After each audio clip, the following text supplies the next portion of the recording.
Today's question comes from Brenton in Georgia. Brenton writes, I'm 29 years old and I'm currently on baby step 2. I net around $27,000 a year, and I owe $4,500 in student loan debt and $78,000 on a mortgage on a condo that I co-signed for with my stepmom 2 years ago to build my credit score.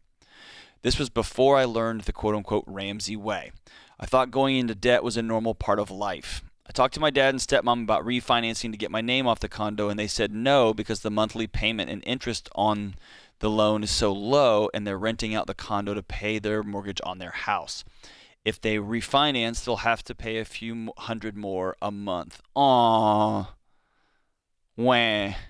So they're going to continue to bury their 29-year-old son so they save a couple $100 a month. What a great mom and dad. Wonderful. Way to go, dad and stepmom. My question is, that was John commentary, by the way.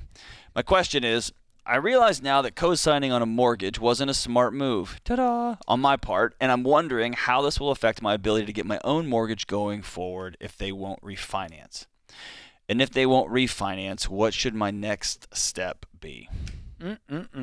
What a pickle we found ourselves in, Brenton. What a pickle. Well, I'm glad we've learned the lesson here, and this is going to be a hard conversation with mom and dad, saying, hey, my future's on the line here, and I regret this decision, and I want out, and this is part of the risk of co-signing. Yeah. Because guess what? You could stop paying, Yep. and guess who that mortgage would fall on? Your parents. So you could say we could do this the hard way or we could do this the easy way. The easy way is you allow me to refinance, and you figure out how to cover a few $100 extra a month on this small mortgage so that I can live my adult life, because I am broke. I net $27,000 a year. I'm in student loan debt. I need to get out. And I hope that works. Right.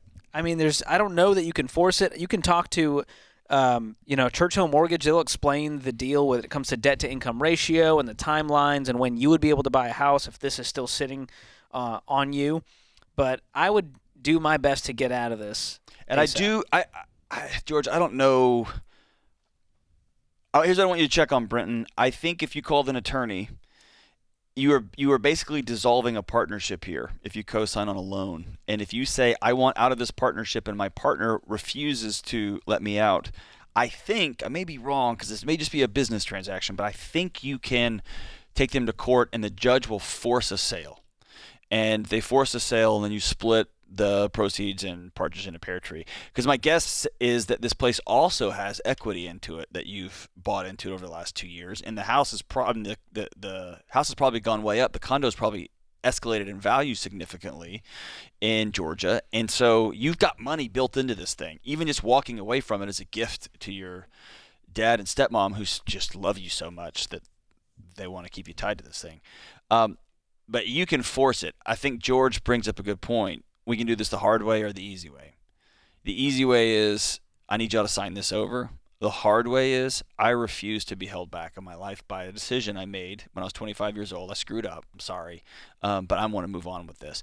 And at the end of the day, here's what's going to be hard. Your parents may choose that couple $100 a month over a relationship with their son. They might make that choice. And that says more about them than it does you. So if you have to say, okay, cool, I learned my lesson. I will never co-sign on anything ever again. And by the way, I'm sorry that y'all walked away from your son over a couple $100 a month. Good grief. And by the way, Brenton, $27,000 a year at age 29. You're going to have to make some more money, man. You're going to have to make some more money. And that's not a judgment statement. That is me saying I love you enough that I see your value in you that you don't see. And I want you to put yourself in a better financial position at 29 so that when you're ready to buy a house, you got the money to do so. Yeah, that's a good call. And you don't have to lean on schemes and, hey, man, will you help me out to build a credit score, right? Yeah, the good news is you being a homeowner is not any time in the near future with this level of debt and income. And so it's going to be a while anyways. Now, you can still get the info. I would still do your homework, talk to an estate attorney. You can talk to Churchill Mortgage, and they can give you the rundown on what that looks like with debt-to-income ratio. But right now, you wouldn't qualify for a mortgage as it stands. So I wish you the best in getting out of the situation, man. It's just one of the many reasons we tell you never to co-sign debt and never have a mortgage with someone you're not married to. Yes. It's just messy, and it hurts relationships every time.